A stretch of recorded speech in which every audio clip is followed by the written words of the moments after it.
So the NFL this week announced the reporting dates for all 32 NFL teams, as well as for training camp, as well as the joint practices. And this year, the 49ers are having joint practices against two different teams and just one day for each of those practices against teams. And in the past, the 49ers had practiced 2 days in a row. Boy, I remember, going to Denver, Minnesota, the Raiders in Henderson, Nevada, Houston Texans, home and away practices. So this is something the 49ers have done a lot of here recently. And this is the first time where they've had two practices, I should say one practice each against two different teams. And so those practices are 2 days before their first preseason game against the Broncos. They'll practice at Santa Clara against the Broncos. That's Thursday, August 7th. And then the game, in air quotes, the game is Saturday, August 9th. 1 week later, on Thursday, August 14th, the 49ers will be in Henderson, Nevada, to practice against the Las Vegas Raiders. 2 days after that, they play the game on August 16th. So I think what it says more than anything, and why coaches really like it, is because it's controlled. You get the amount of practice reps that you could get in a game, like a regular season game. You get those practice reps against a team, a defense that you hadn't faced before. They're going to give you different looks that you don't see when you're practicing against your own team. And also, you're getting those valuable reps of practicing against another team without the risk involved. So, the way these practices generally happen, I don't recall too many heated moments when teams practice against each other, when the 49ers are practice against a team. The one that I do remember was in Houston several years ago when Jimmy Ward was up against DeAndre Hopkins, and those guys on the very first one-on-one drill, they squared off and started throwing haymakers. And those guys, I don't know if it was planned or not, like as a way to get out of practice, but both of those guys got kicked out of practice and didn't practice again the rest of the day. But when teams practice against each other, they're going into it with the understanding of practice against the other team like they're your own team. And so in practices in the NFL, there's no tackling to the ground.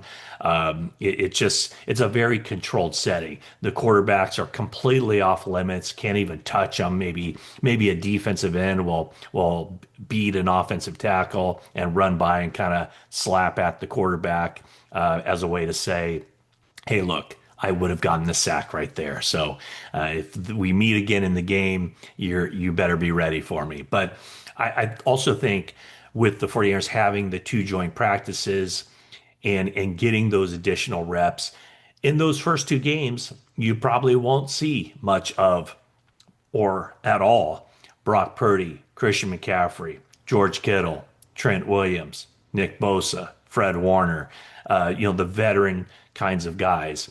And I'm not sure. And I think also coming off of last season when the 49ers were decimated by injuries, I think they're going to play it really cautiously during the preseason, during training camp, just to give themselves the best chance of fielding their most complete roster heading into the regular season opener. So yeah, the 49ers will have practices against the Broncos in Santa Clara, against the Raiders in Las Vegas, and then they close it out the following week. 49ers have all their preseason games this year are on Saturdays. So it's Saturday, August 9th, Saturday, August 16th. Those are against the Broncos and the Raiders. And then they close it out Saturday, August 23rd against the Chargers. Then you have your cuts to 53 men, and then the regular season gets going. So that's where the 49ers are. The rookies report, as we talked about on a previous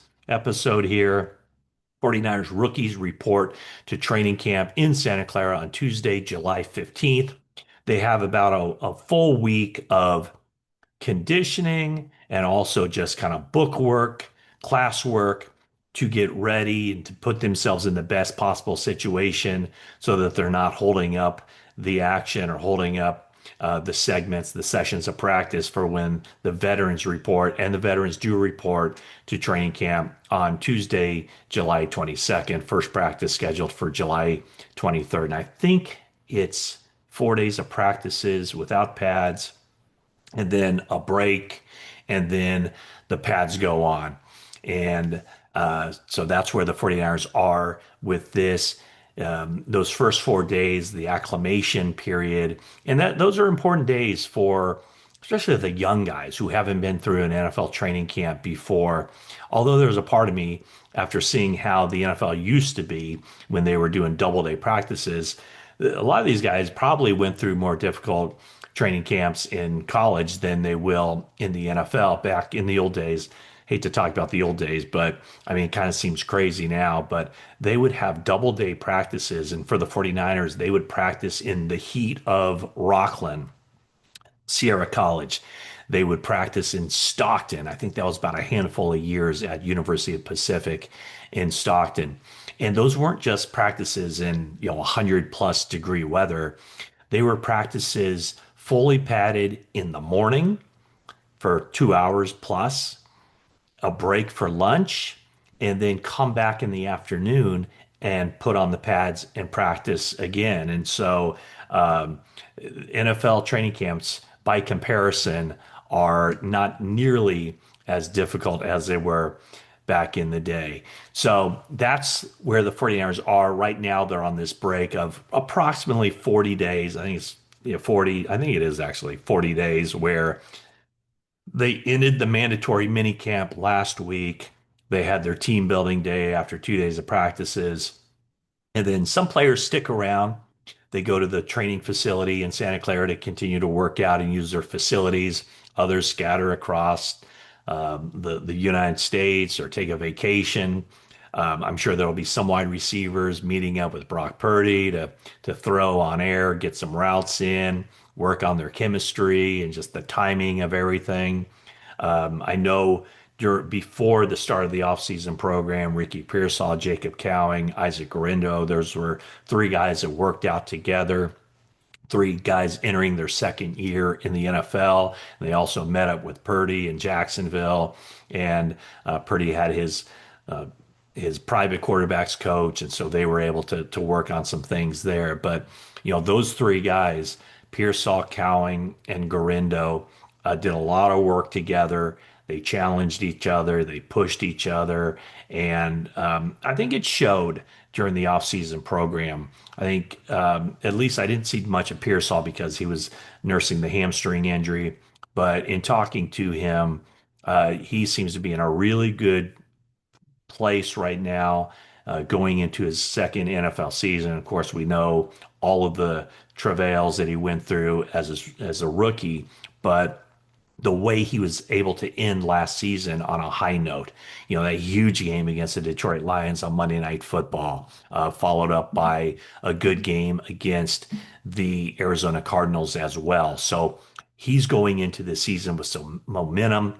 Jacob Cowing probably made as big a jump as any player during the offseason, just from year one when he didn't do much offensively to year two and catching some passes and looking more comfortable. And then Isaac Guerendo, of course, had a very valuable rookie season. First off, being, I guess, entering as like the third or fourth running back on the team. When you consider that Elijah Mitchell, when the 49ers opened training camp, it was McCaffrey, Elijah Mitchell, and Jordan Mason, and then Guerendo. And then Guerendo ends up getting some significant playing time. And next thing with Mitchell out for the season, McCaffrey missing most of the season, and then J.P. Mason in and out of the lineup with injuries, Guerendo got some valuable practice time, and now he's the number two guy. Mitchell is no longer on the team. Jordan Mason no longer on the team. Mitchell signs with Kansas City as a free agent. Jordan Mason gets traded to the Minnesota Vikings, and Christian McCaffrey is healthy, was healthy during the entire offseason program. So, Guerendo steps in as the clear backup. He's ahead of Jordan James on the depth chart, no question about it. And for Guerendo, it's really about staying healthy. He got kind of bitten by the injury bug during his college career, and last year he had some injuries as well. So he's a key. So those three rookies going into their second NFL season could potentially play big roles with the 49ers. For in the case of Pearsall, he should be a starter or at least see at least two-thirds of the playing time on offense early in the season. With him and Juwan Jennings are the two guys. Demarcus Robinson, we'll see where he is as far as any kind of league discipline and what his availability is to start the season. Brandon Ayuk will more than likely start the season on the PUP list. He'll miss the first 4 games at least as he recovers from his knee surgery. And then, a couple of the young guys who have an opportunity to assert themselves, talking specifically about Jacob Cowing and Jordan Watkins, the wide receiver from Ole Miss. So those are kind of the things to look at this point as 49ers have it set in stone.